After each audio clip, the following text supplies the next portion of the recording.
Ayan ang kanilang huli. Umaano-ano pa.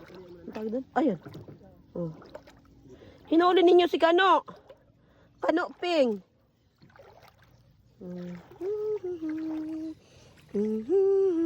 Ay!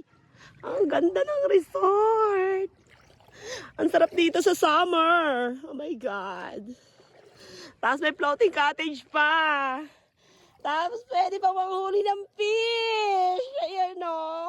Tsaka crab. Oh my God.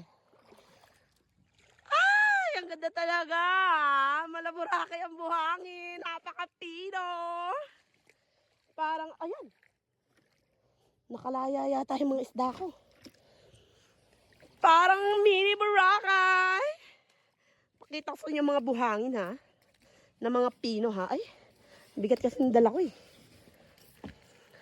Meron pang jet ski, kayak, and banana boat. Meron pang boating at napakalaking floating cottage. Oh my God, nakakapagod. At malaburakay na buhangin sa pino. Ay, bigat. Iyan. Diba? Diba? Napakaganda ng buhangin dito eh. Dan, help me!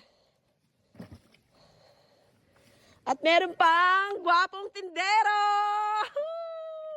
Diyan lang po siya matatagpuan sa tindahan. Siya po ang aming tindero! Ayan, nagagalit yung mga fish. Dito muna, tangalay! Malalaglag na! We're done.